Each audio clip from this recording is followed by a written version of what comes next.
Hali gani mtazamaji wa SAUT TV, karibu katika taarifa ya habari tuliokuandalia kwa siku ya leo, na miongoni mwa taarifa tulizo nazo ni pamoja na wakati wiki ya kuadhimisha na kutunza mazingira ikianza rasmi, leo wanafunzi wamehimizwa kutunza mazingira kwa kupanda miti na kutokata miti hovyo. Na kimataifa, zoezi la kupiga kura la kamilika huko Guinea likifuatiwa na zoezi la kuhesabu kura, huku amani ikizidi kutawala nchini humo. Na katika michezo, wadau waeleza faida ya mashindano ya ndondo katika kutengeneza fursa za ajira kwa vijana wenye vipaji mtaani. Kwa hayo na mengine mengi, ongozana nami David Kiamani nitakayekusomea habari za kitaifa na kimataifa. Nancy Mlai atakusomea habari za biashara, na katika michezo utakuwa naye Amina Akiba. Na tuanze na habari za kitaifa.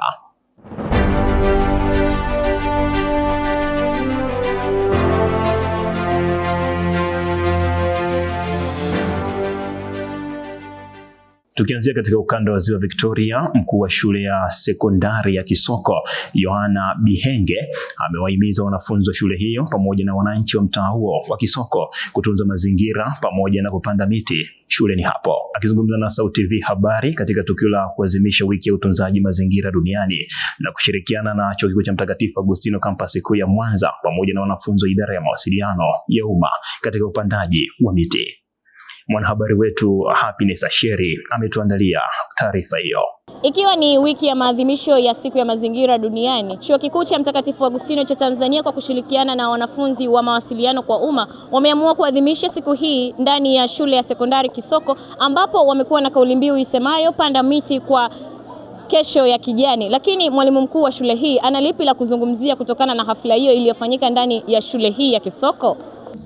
Wito wangu ni kuitunza miti hii kama mboni ya jicho, kwa sababu miti hii imepatikana kwa gharama, na kwa taasisi hii ya Chuo Kikuu cha SAUT kupitia ofisi ya PRO, yani Public Relation Officer, na kwa kushirikiana na wanafunzi wa Mass Communication, mawasiliano ya umma, kutuletea miti hii ni heshima kubwa kwa taasisi hii, na kwa hivyo tunaahidi kuitunza miti hii, usiharibiki hata mti mmoja wala kukauka, kwa mpangilio wa mwanafunzi mmoja kutunza miti mitatu, kuhakikisha kwamba miti hii inakuwa kwa kadiri inavyoitwa leo, na kwa mpango huu itamwagiliwa asubuhi hadi jioni. Lakini kwa upande wa ofisi ya PRO kutoka Chuo Kikuu cha Mtakatifu Agustino cha Tanzania, wanalipi la kuzungumza? Leo tumekutana katika shule hii ya Kisoko kwa ajili ya zoezi la upandaji miti na kugawa vifaa vya usafi wa mazingira. Kwa kweli naweza kusema kwamba tunapanda miti kwa sababu miti ni dhahabu ya kijani katika mazingira. Kwa nini miti inakuwa dhahabu ya kijani katika mazingira?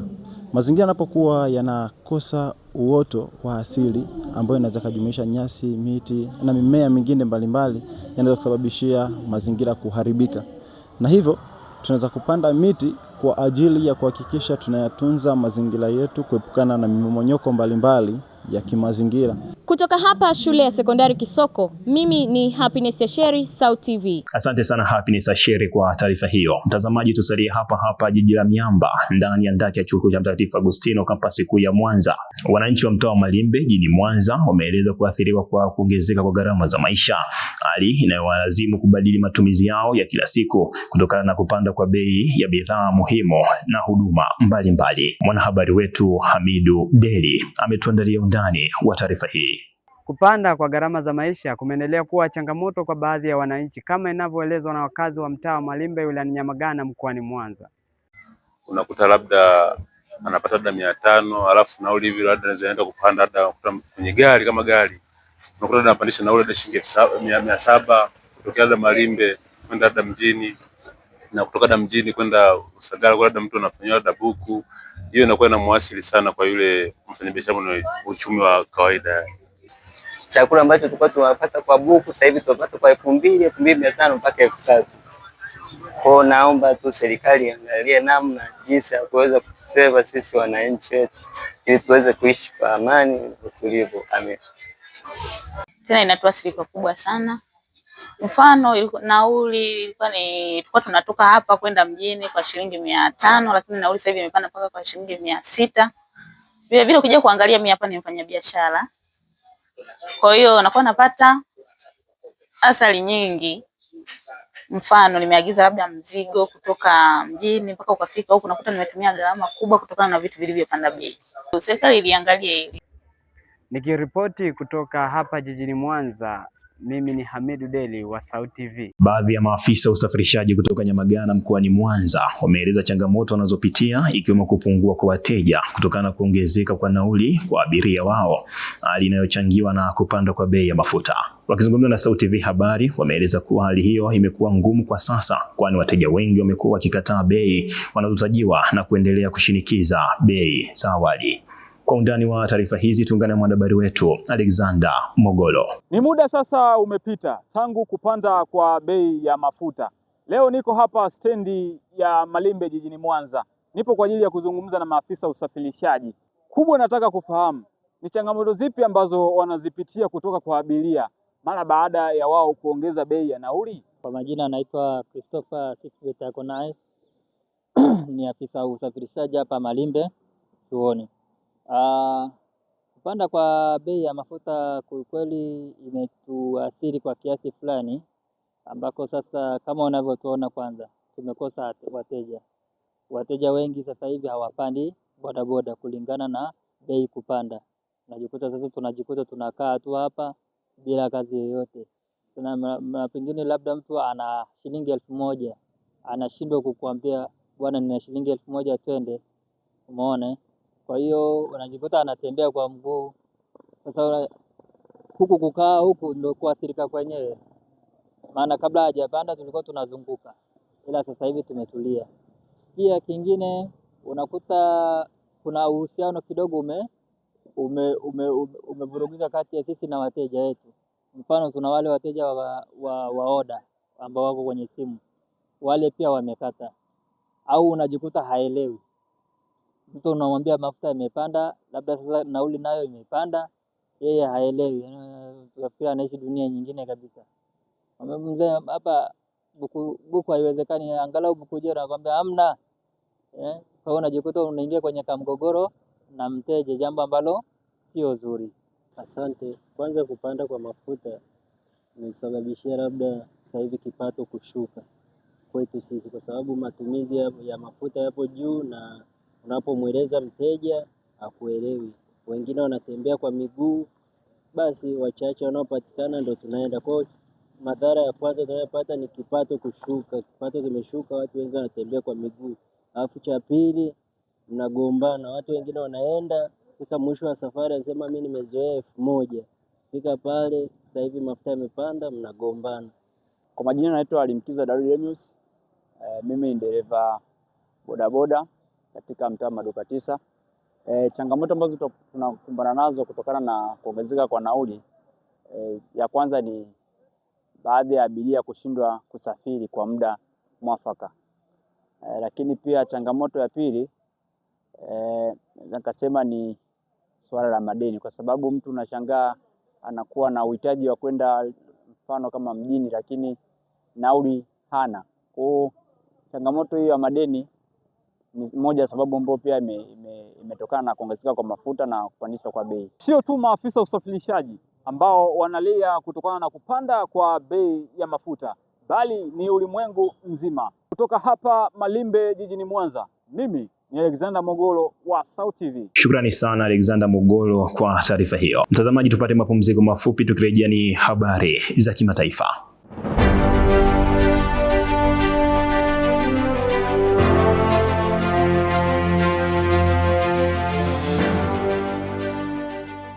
Karibu tena mtazamaji wa Sauti TV. Hivi sasa ni wakati wa kuiangazia yale yaliyotokea nje ya mipaka ya Tanzania. Tukianzia hapa barani Afrika, mchakato wa uchaguzi bado unaendelea nchini Ethiopia, ambapo wananchi wamepiga kura huku chama tawala cha Waziri Mkuu Abiy Ahmed kikipewa nafasi kubwa ya kushinda licha ya ukosoaji wa kukosekana kwa haki na mipasuko ya kisiasa ndani ya nchi hiyo. Wakati huo nchini Guinea, zoezi la upigaji kura limekamilika na kwa sasa wapo kwenye hatua ya kuhesabu kura, ikiwa hatua hii inasubiriwa kwa hamu kubwa kuhakikisha kuwa amani na uwazi vinazidi kuongezeka nchini humo. Na Waziri Mkuu wa Israel Benjamin Netanyahu ameagiza mashambulizi ya kijeshi katika vitongoji vya kusini mwa mji mkuu wa Lebanoni Beiruti kufuatia kuongezeka kwa mvutano kati ya Israeli na kundi la Hezbollah. Mashambulizi hayo yamelenga eneo la Dahil linalotajwa kuwa ngome kuu ya Hezbollah, huku wakazi wakiwemo wanawake na watoto wakimbia makazi yao kufuatia kutokuwepo kwa usalama. Mwandishi wetu Jacqueline Kobelo ametuandalia kwa kina taarifa hizi za kimataifa. Uchaguzi huu wa Ethiopia ambao ni wa 7 tangu mwaka 1991 umekabiliwa na changamoto kubwa za kiusalama kutokana na athari za vita vya ndani vilivyomalizika mwaka 2022, jambo ambalo limewanyima maelfu ya wananchi haki ya kupiga kura. Aidha, uhuru wa vyombo vya habari kuingia dosari kutokana na udhibiti mkubwa wa serikali, mashirika ya kimataifa kama BBC kunyima kibali cha kuingia na kuhabarisha mchakato huo, hali inayozidisha wasiwasi juu ya uwazi. Kwa upande wa upinzani umebainisha ukata mkubwa wa kifedha na mkanganyiko wa ndani. Kutengana huko zaidi ya vyama 40 kulifanya chama tawala cha PP kugombea bila mpinzani kabisa katika majimbo mengine. Ikiwa kwa upande wa Guinea zoezi la kuhesabu kura linaendelea chini ya utulivu mkubwa wa usalama, majeshi ya usalama yakiomba wananchi kubaki wapole na kulinda amani, wakati maafisa wa uchaguzi wakiendelea kukamilisha hesabu ili kuepusha machafuko. Na huko Lebanon, mashambulizi hayo yamelenga eneo la Dahie linalotajwa kuwa ngome kuu ya Hezbollah, huku wakazi wakiwemo wanawake na watoto wakikimbia makazi kutafuta usalama wao. Netanyahu amesema operesheni hiyo ni jibu la mashambulizi ya Hezbollah dhidi ya raia wa Israeli na amelishutumu kundi hilo kwa kukiuka makubaliano ya kusitisha mapigano. Makubaliano hayo yalisimamiwa na Marekani mwezi Aprili. Hata hivyo, juhudi za kidiplomasia ameshindwa kusitisha mapigano hayo yanayoendelea katika pande zote mbili. Wakati hali ya usalama ikiendelea kuzorota, viongozi wa Lebanon wameeleza wasiwasi wao kuhusu ongezeko la mzozo huo unaotishia usalama wa raia na utulivu wa ukanda husika. Jackie Kobelo, Sauti TV. Shukrani sana Jacqueline Kobelo kwa taarifa hizo za kimataifa. Tupate mapumziko mafupi, tukirejea tutaungana naye Nancy Mlai atakayekusomea habari za biashara. Endelea kusalia nasi.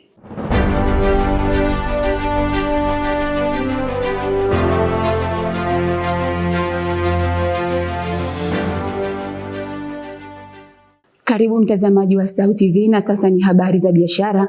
Jina langu ni Nancy Mlai. Baadhi ya wafanyabiashara wa mkaa katika mtaa wa Malimbe jijini Mwanza wameeleza kuwa kutokana na maendeleo ya sayansi na teknolojia na matumizi ya gesi na umeme kumesababisha kupungua kwa mahitaji ya mkaa na kuathiri biashara zao. Wameeleza hayo walipofanya mahojiano na Sauti TV na kuongeza kuwa changamoto ya uhaba wa wateja inaongezeka kuliko mwanzo. Na biashara ya kimataifa, kampuni ya teknolojia ya Nvidia kutoka nchini Marekani imezindua chipu ya RTX Spark ambayo itawezesha akili bandia kufanya kazi kwa ufanisi kwenye kompyuta. Kwa undani wa taarifa hizi za biashara tuungane na mwanahabari wetu Angelise Tewele. Maendeleo ya sayansi na teknolojia yameleta mabadiliko makubwa katika matumizi ya nishati duniani. Matumizi ya gesi na umeme kwa shughuli za kupikia yameongezeka kutokana na urahisi, usafi na ufanisi wake ikilinganishwa na matumizi ya mkaa. Hali hii imeathiri kwa kiasi kikubwa biashara ya mkaa, ambapo wauzaji wa mkaa wanakabiliana na changamoto mbalimbali kutokana na kupungua kwa idadi ya wateja wanaotegemea mkaa kama chanzo kikuu cha nishati. Na hapa wameeleza changamoto wanazokabiliana nazo. Kwa sasa biashara imekuwa ngumu kidogo. Ingawa mwanzo ilikuwa afadhali, lakini sasa hizi imekuwa ngumu.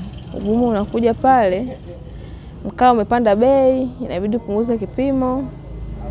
Baada ya hapo kipimo ukipunguza, wateja wengi wamekimbilia kwenye kununua gesi. Kwa unajikuta gunia ambalo ungeuza wiki moja, ndani ya siku moja unaliuza siku 3-4.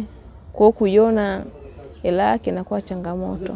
Sera ya taifa anazungumzia utaratibu wa serikali dhidi ya kutunza miti.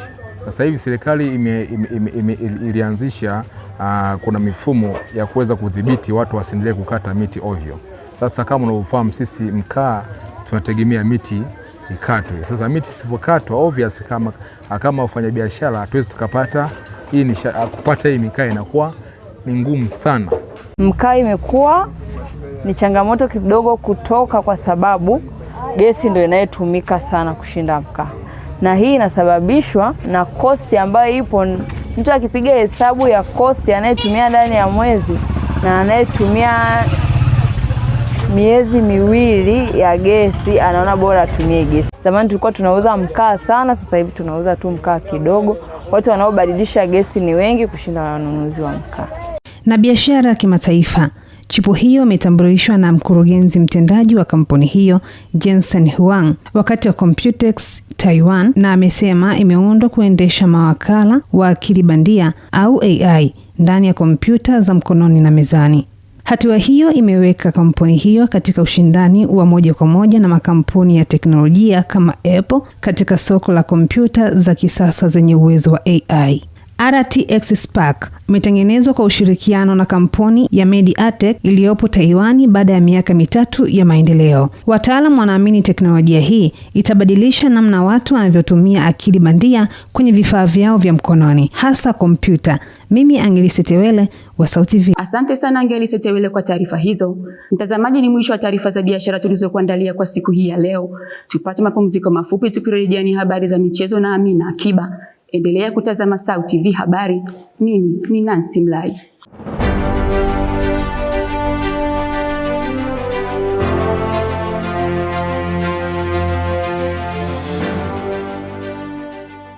Ni matumaini yangu mzima afya mwana michezo mwenzangu. Karibu katika habari za michezo. Jina langu ni Amina Akiba. Wadau wa michezo kutoka jijini Mwanza wameeleza umuhimu wa mashindano ya soka la mitaani maarufu kama ndondo kuwa yamekuwa chachu ya maendeleo ya vipaji kwa vijana na kuwa daraja muhimu la kuwezesha wachezaji kufikia ngazi za juu za ushindani na soka la kulipwa. Wakizungumza na Sauti TV habari, wadau hao wameeleza kuwa mashindano ya Ndondo Cup yanapaswa kuboreshwa zaidi ili yaweze kuleta tija zaidi kwa soka nchini Tanzania. Na kimataifa, timu ya RSSB Tigers imefanikiwa kutwaa ubingwa wa ligi ya mpira wa kikapu Afrika maarufu kama BAL baada ya kuibuka na ushindi wa vikapu 90-88 dhidi ya Petro di Luanda ya Angola kwenye mchezo wa finali uliochezwa kwenye uwanja wa BK Arena jijini Kigali. Kwa undani wa habari hizi za michezo tuungane naye mwanahabari wetu Innocent Abogasti. Mashindano ya soka la mitaani maarufu kama Ndondo Cup yameendelea kuwa ngazi muhimu ya kuibua vipaji na kufungua milango ya mafanikio kwa vijana wenye ndoto za kucheza soka katika viwango vya juu.